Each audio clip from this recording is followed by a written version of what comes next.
Fala, leitores da Bíblia, graça e paz. Bom, depois de alguns dias aí publicando apenas a leitura de um salmo, a gravação inclusive eu fiz num dia só, um dia que eu ainda não estava bem. Hoje já me sinto melhor da tosse, precisei ir ao médico, estou tomando alguns remédios, já me sinto melhor, então vamos retomar a nossa leitura. Começando inclusive por um novo livro, que é o livro de Samuel, primeiro livro de Samuel. Geralmente quando as pessoas, os pregadores, vão pregar em Samuel, falam, irmãos, vamos abrir a Bíblia em 1 Samuel, mas não é primeira, porque trata-se de um livro. Geralmente a gente fala primeira quando se está relacionado a uma carta, então a primeira carta. Nesse caso é um livro, então primeiro livro de Samuel. A gente vai ler também o Salmo 126 e Romanos 3. Bom, eu não sei como é que vai ser, se eu vou começar a tossir ou não. Então, caso eu não consiga terminar, a gente encerra e depois a gente vê o que a gente faz. Certo? Vamos orar? Senhor nosso Deus, te agradecemos pela tua palavra, sempre útil, sempre poderosa, sempre, ó Deus, iluminadora das nossas vidas. Pedimos, Pai, que o Senhor venha nos abençoar nessa leitura. Em nome de Jesus. Amém. Nós terminamos de ler o livro dos Juízes. Na sequência, nós lemos o livro de Ruth, que acontece no período dos Juízes. E agora, esse livro de Samuel, que é o último, vamos dizer assim, dos juízes. E ele exerce uma função sacerdotal, profética. Ele, enfim, exerce uma função bem, vamos dizer, complexa, assim, mesclada. A pessoa de Samuel, como a gente vai ver aqui, é uma figura muito importante, que vai ser ele a pessoa que vai fazer a transição entre o período dos juízes, que foi esse período de trevas, para o período dos reis, da monarquia, que também vai ter suas trevas, né? Mas depois a gente vai ver isso, tá bom? Então, o primeiro livro de Samuel começa com a história de Eucana, que é um homem, e suas mulheres. Então, vamos lembrar, é o período dos juízes, período em que as pessoas faziam o que achavam mais certo, em que a lei de Deus não era ensinada adequadamente, não era vivida adequadamente, e a Bíblia não esconde isso, tanto é que tem aí Eucana e duas esposas, inclusive ele tratando uma de forma diferenciada da outra, o que também causa alguma estranheza, mas nós vamos ver que uma dessas esposas, que é Ana, ela vai ser quem vai gerar o Samuel, tá bom? Vamos ler essa história. Houve um homem de Ramataim Zofim, da região montanhosa de Efraim, cujo nome era Eucana, filho de Jeroão, filho de Eliú, filho de Tou, filho de Zuf, efraimita. Eucana tinha duas mulheres, uma se chamava Ana e a outra se chamava Penina.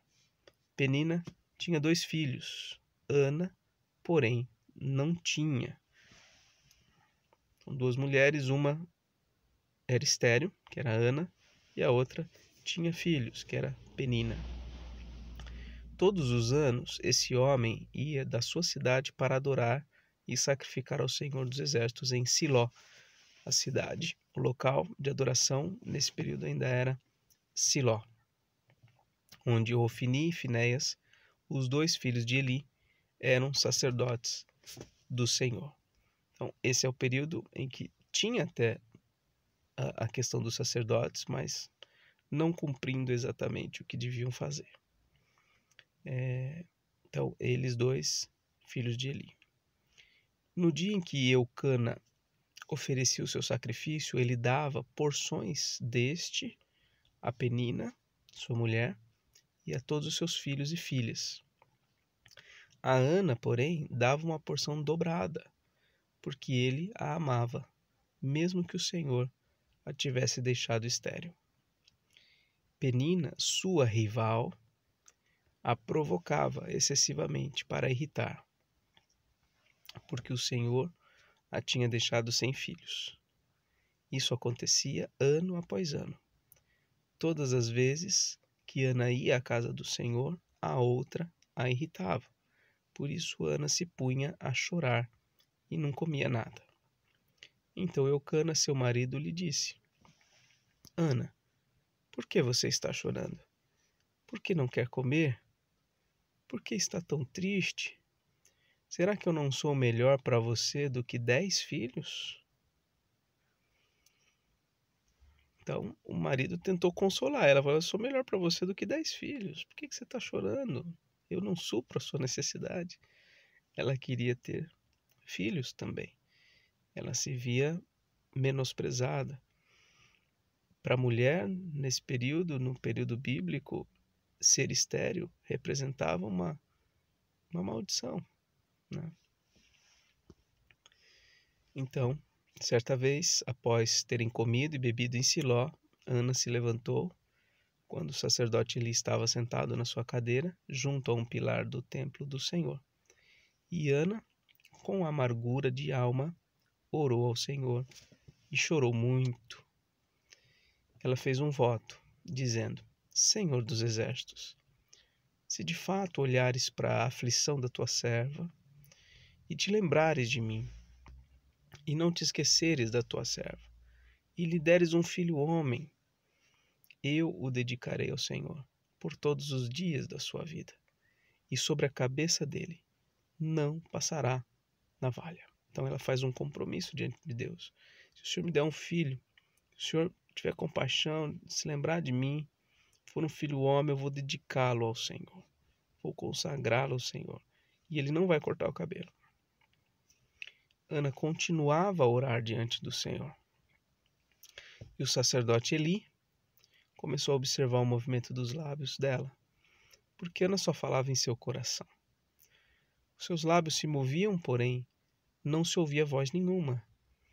Por isso Eli pensou que ela estava embriagada e lhe disse: Até quando você vai ficar embriagada? Trate de ficar longe do vinho. Porém Ana respondeu: Não, meu senhor, eu sou uma mulher angustiada de espírito. Não bebi vinho, nem bebida forte. Apenas estava derramando a minha alma diante do Senhor. Não pense que esta sua serva é ímpia. Eu estava orando assim até agora, porque é grande a minha ansiedade e a minha aflição. Então ele disse: Vá em paz, e que o Deus de Israel lhe conceda o que você pediu. E Ana respondeu: Que eu possa encontrar favor aos seus olhos. Então ela seguiu seu caminho, comeu alguma coisa, e o seu semblante já não era triste. Veja o resultado dela ter se derramado diante do Senhor. Ter falado ali com o sacerdote, que não foi o melhor sacerdote que Israel já teve, mas conversou com ela. Então veja o benefício disso. Ela já pôde sair daquele momento renovada. Ela ainda não tinha a certeza de que teria um filho, mas o fato de ter se derramado diante do Senhor trouxe para o seu coração um alívio muito grande. Versículo 19. Então se levantaram de madrugada e adoraram diante do Senhor. Depois voltaram para casa em Ramá.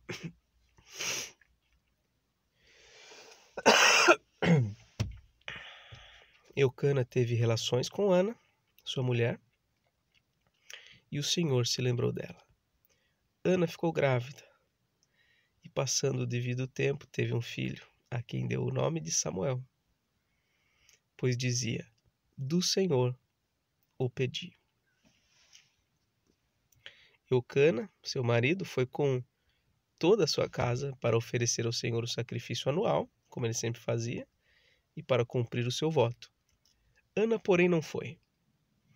Ela disse ao seu marido: quando o menino for desmamado, eu o levarei para ser apresentado ao Senhor e para lá ficar para sempre. Olha o que essa mulher fez, ou pretendeu fazer, e fez de fato.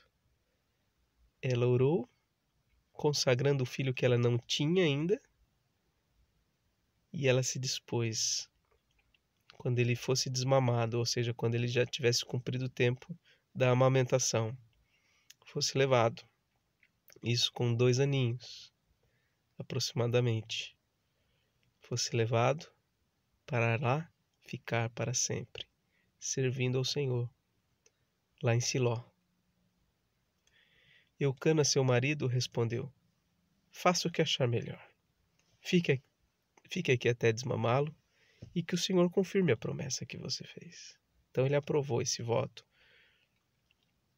Assim Ana ficou em casa e amamentou o filho até que o desmamou. Depois de o ter desmamado, ela o levou consigo, com um novilho de 3 anos, uma medida de farinha e um odre de vinho, e o apresentou à casa do Senhor em Siló. O menino ainda era muito pequeno. Depois de terem sacrificado o novilho, levaram o menino a Eli. E Ana disse: ah, meu senhor, tão certo como você vive, eu sou aquela mulher que esteve aqui ao seu lado, orando ao Senhor. Era por este menino que eu orava. E o Senhor Deus me concedeu o pedido que eu fiz. Por isso também o entrego ao Senhor por todos os dias que viver.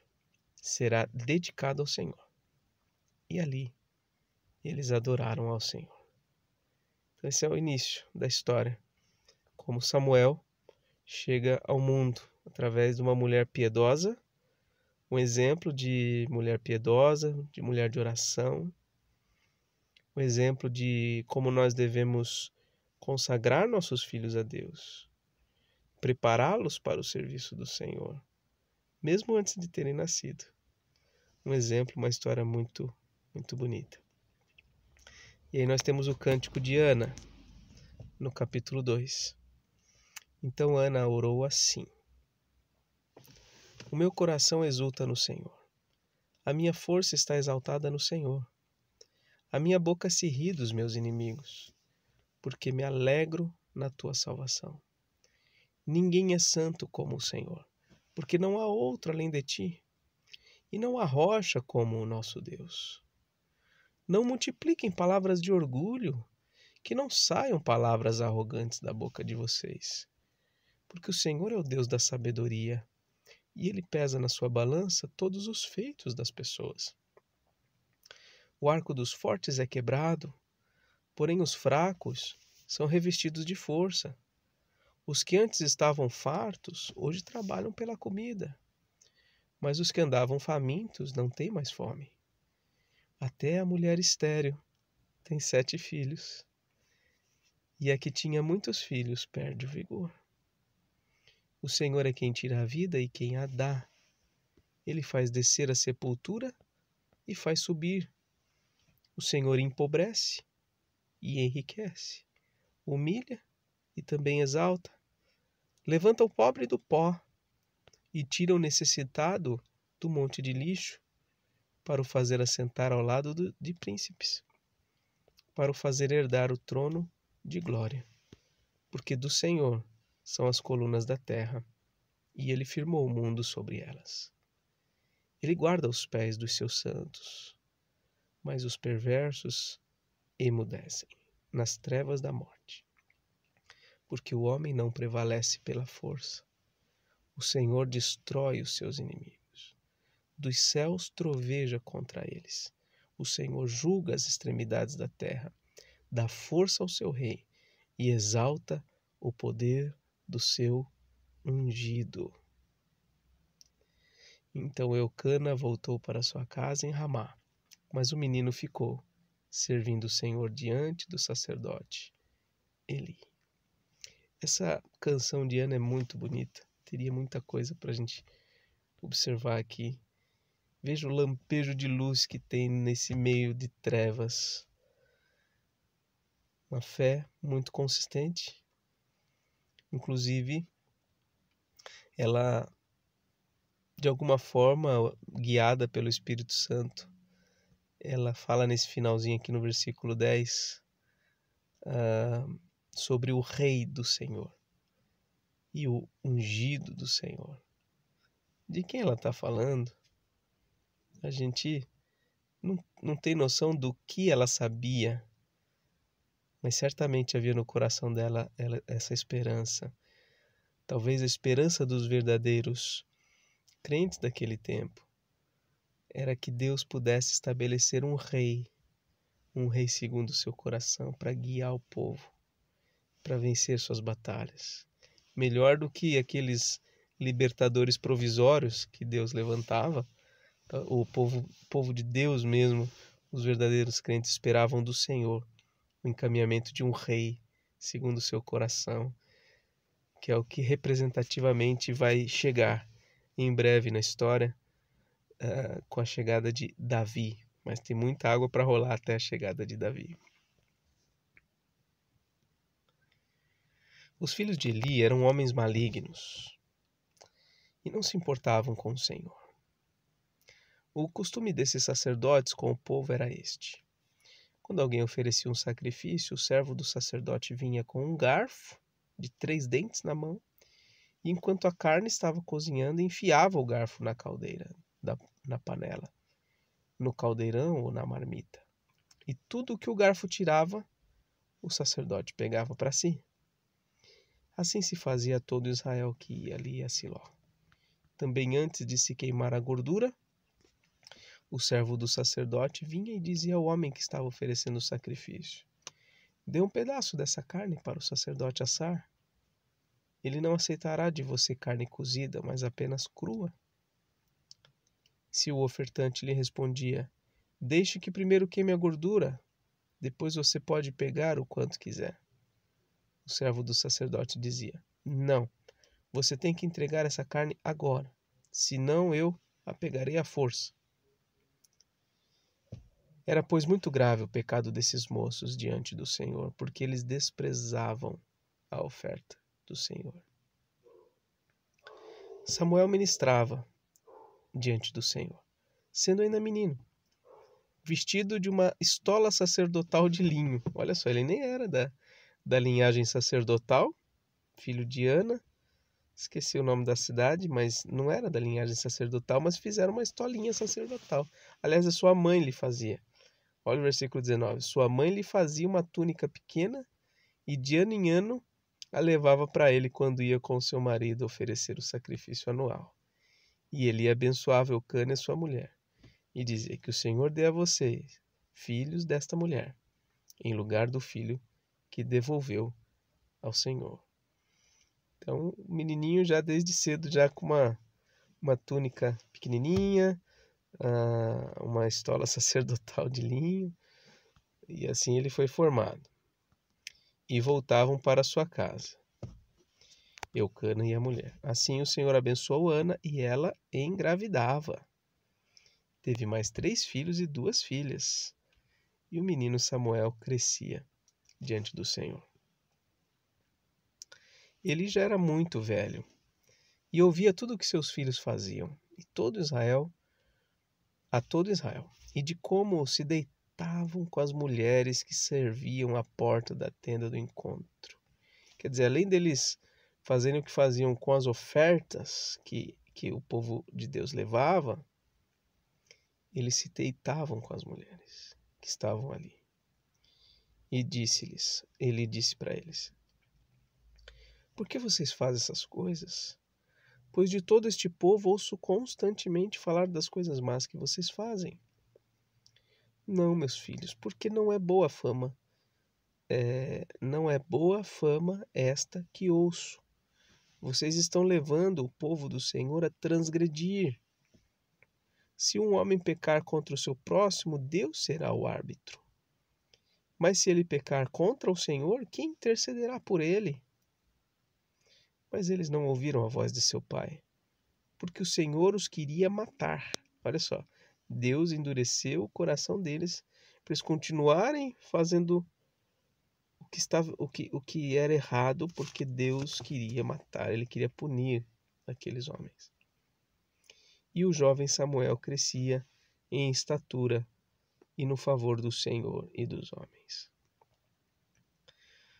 Um homem de Deus veio a Eli e disse: Assim diz o Senhor: Por acaso não me manifestei à casa de seu pai quando os israelitas ainda estavam no Egito, na casa de Faraó? Eu o escolhi dentre todas as tribos de Israel para ser o meu sacerdote, para subir ao meu altar, para queimar o incenso e para usar a estola sacerdotal diante de mim. E dei à casa de seu pai todas as ofertas queimadas dos filhos de Israel. Porque tratam com desprezo os meus sacrifícios e as minhas ofertas de cereais, que ordenei que se fizessem na minha morada? E você, porque honra os seus filhos mais do que a mim, para que você e eles engordem com as melhores partes de todas as ofertas do meu povo de Israel.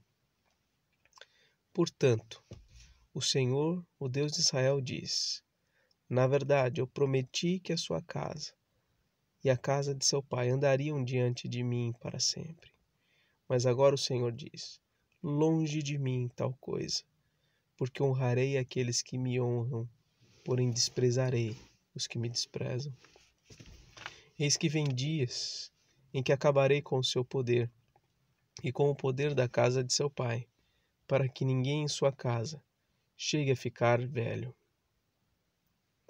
E você, versículo 32, verá a aflição da morada de Deus, juntamente com o bem que farei a Israel. Mas ninguém na sua casa chegará à velhice. O homem, porém, da sua linhagem, a quem eu não afastar do meu altar, será poupado apenas para lhe consumir os olhos e lhe entristecer a alma. E todos os descendentes da sua casa morrerão na flor da idade. E o que vier a acontecer com seus 2 filhos, Ofni e Finéias, será um sinal para você. Ambos morrerão no mesmo dia. Então suscitarei para mim um sacerdote fiel, que fará segundo o que tenho no coração e na mente. Eu lhe edificarei uma casa estável, e ele andará diante do meu ungido para sempre. E todo aquele que restar da sua casa virá inclinar-se diante dele, para obter uma moeda de prata e um bocado de pão. E dirá: Peço que você me dê um dos cargos sacerdotais, para que eu tenha um pedaço de pão para comer. Então, vem um profeta e anuncia essas coisas, né? Uma profecia pesada contra a Eli e a descendência de Eli. E em contrapartida, Deus diz que vai levantar um sacerdote fiel que vai estar diante do seu ungido, né? Então, é isso que nós vamos ver mais adiante. Vamos agora ao Salmo 126. Eu estou falando pausadamente, eu preferi estar lendo um pouco mais rápido, mas eu estou sentindo a minha garganta. E se eu falar mais rápido, eu não vou conseguir terminar de falar.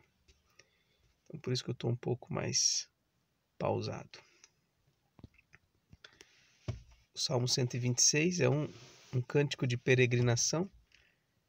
É interessante que é bem essa história que a gente leu em Samuel, os primeiros capítulos ilustram bem o que acontecia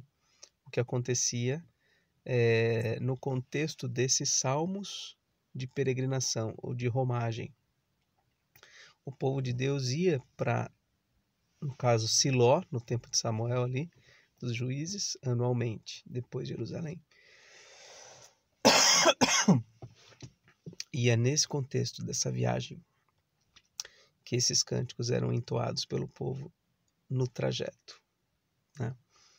Ao invés de eles ficarem cantando: Fulano comprou pão na casa do João, não fui eu, quem foi, etc e tal. Eles cantavam esses louvores do Senhor. Algo belíssimo, né? Algo maravilhoso, que precisa estar no meio do povo de Deus, essas canções. Canções bíblicas, canções verdadeiras que edificam. Não canções para exaltar o homem, mas canções de submissão, de dependência, de fé, de confiança em Deus. O Salmo 126 diz: Quando o Senhor restaurou a sorte de Sião, ficamos como quem sonha. Então a nossa boca se encheu de riso e a nossa língua de júbilo. Então entre as nações se dizia: grandes coisas o Senhor tem feito por eles. De fato, grandes coisas o Senhor fez por nós. Por isso estamos alegres. Restaura, Senhor, a nossa sorte, como as torrentes do Negueb. Os que com lágrimas semeiam, com júbilo ceifarão. Quem sai andando e chorando enquanto semeia, voltará com júbilo, trazendo seus feixes. Essas torrentes do Negueb, talvez você possa até pesquisar algo sobre isso. É um ambiente que em certo período é extremamente seco, árido, mas em algum momento, não sei se é uma vez por ano ou a cada certo período, vem num trajeto já específico, né? Torrentes de água. São as torrentes do Negueb. E a partir de então, toda aquela região é regada, toda a parte ali vegetal começa a crescer, a vida começa a despertar por conta da água que chega. E o pedido a Deus é esse: restaura, restaura. Assim como as torrentes do Negueb restauram a vida daquela região, restaura a nossa sorte. A gente vive um tempo de escassez, de aridez, de sofrimento, de choro. Mas a gente crê na restauração do Senhor. É isso que o Salmo está dizendo, né? Primeiro ele louva a Deus pela restauração que Deus realizou. Depois ele faz um pedido: restaura, Senhor, a nossa sorte. Ué, mas já não tinha recebido a restauração? Bom, às vezes a gente louva a Deus por uma restauração que a gente ainda há de experimentar.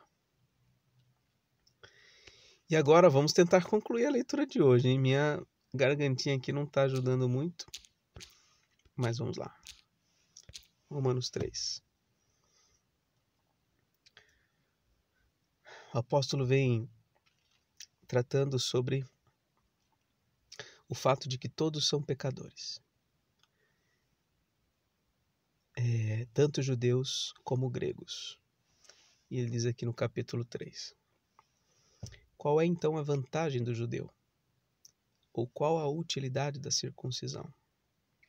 Resposta: muita vantagem, muita utilidade, sob todos os aspectos. Principalmente porque aos judeus foram confiados os oráculos de Deus. Por oráculos, entenda a palavra de Deus, a revelação de Deus.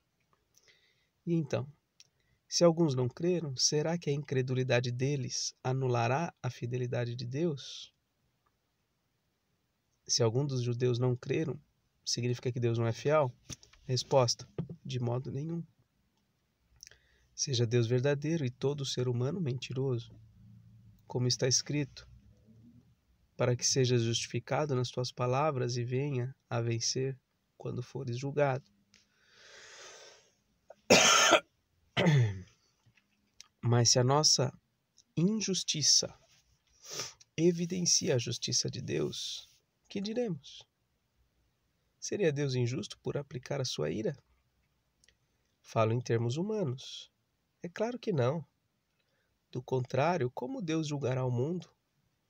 E se a minha mentira faz com que aumente a verdade de Deus para a sua glória, por que ainda sou condenado como pecador? E por que não dizemos, como alguns caluniosamente afirmam, que o fazemos? Pratiquemos o que é mal, para que nos venha o que é bom? A condenação destes é justa. Que se conclui? Temos nós alguma vantagem?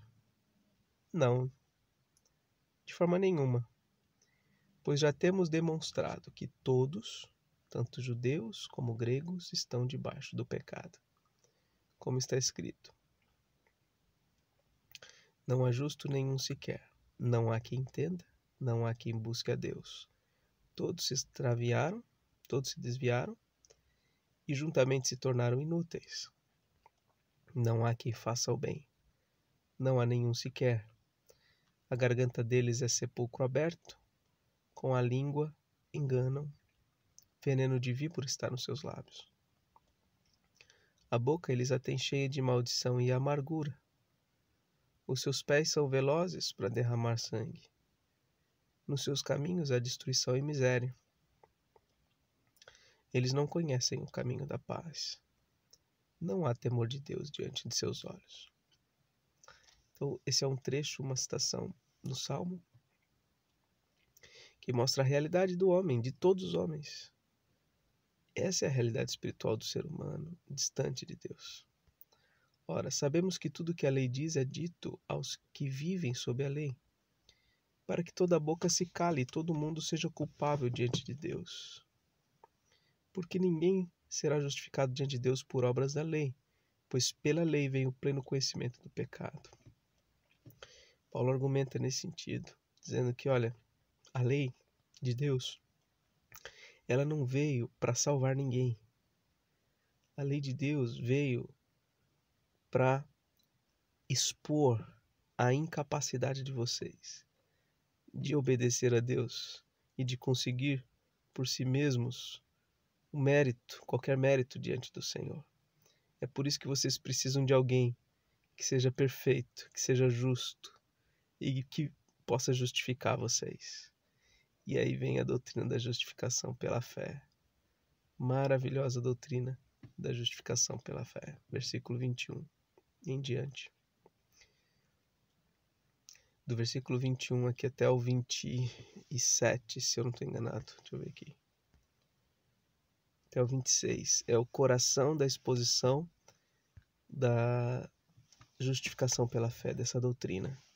E aí depois o capítulo 4, capítulo 5, capítulo 6, aí ele vai discorrendo as implicações dessa doutrina. Então, essa doutrina é muito importante. Quando eu li o capítulo 1, mencionei o versículo 16 e 17, falei que ele estava o resuminho que fala da justificação pela fé. Então vale a pena, se você nunca estudou, se você tem lido a Bíblia comigo, nunca estudou a doutrina da justificação pela fé, doutrina bíblica, vale a pena você conhecer. Vale a pena você estudar e entender muito bem essa doutrina, tá? Novamente aqui, eu recomendo que você possa incluir aí na sua agenda, assistir as devocionais que eu gravei em Romanos. Com mais tempo eu explico cada passo. Essa é uma carta difícil, complexa. Eu não gasto muito tempo, não é uma pregação muito extensa. Eu tento ser bem dinâmico, rápido, para pontuar as questões, para esclarecer o texto. Então, novamente eu faço essa sugestão, tá bom? Se você não conhece essa doutrina, se você nunca estudou essa doutrina, vale a pena você ouvir essas devocionais, de repente você ler mais sobre isso também, tá bom? Ainda bem que estamos no último capítulo. Minha voz aqui tá... eu tô querendo tossir.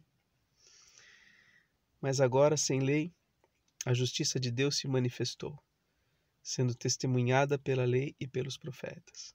É a justiça de Deus, mediante a fé em Jesus Cristo, para todos e sobre todos os que creem, porque não há distinção, pois todos pecaram e carecem da glória de Deus, sendo justificados gratuitamente, por sua graça, mediante a redenção que é em Cristo Jesus, a quem Deus apresentou como propiciação no seu sangue, mediante a fé.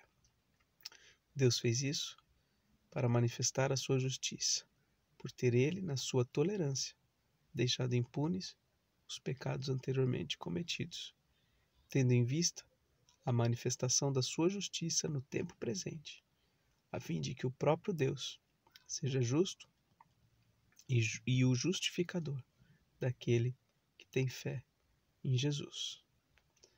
Onde fica então o orgulho? Foi totalmente excluído. Por meio de que lei? A lei das obras? Não. Pelo contrário, por meio da lei da fé. Concluímos, pois, que o ser humano é justificado pela fé, independentemente das obras da lei. Ou seria Deus apenas Deus dos judeus? Será que não é também dos gentios? Sim, também dos gentios, visto que Deus é um só, o qual justificará o circunciso a partir da fé e o incircunciso por meio da fé. Anulamos então a lei por meio da fé? De modo nenhum. Pelo contrário, confirmamos a lei. Ou seja, a doutrina da justificação pela fé não elimina as nossas obrigações em relação à lei, mas mostra que nós não somos salvos pela obediência à lei. Somos salvos pela justiça que vem de Cristo, pela fé. A fé é o meio. A confiança em Cristo é o meio pelo qual nós nos apropriamos daquilo que Cristo fez por nós. E então se inaugura um tempo de obediência a Deus, obediência à sua lei, não para conquistarmos qualquer mérito diante de Deus, mas por gratidão, por louvor, por obediência. Então, temos aqui a doutrina da justificação pela fé. Não estou expondo ela, apenas fiz a leitura. Tem muito para a gente ver, para estudar. Então, vale a pena se você puder ampliar seus conhecimentos dessa doutrina, tá certo? Que Deus te abençoe, forte abraço e até mais, se Deus quiser.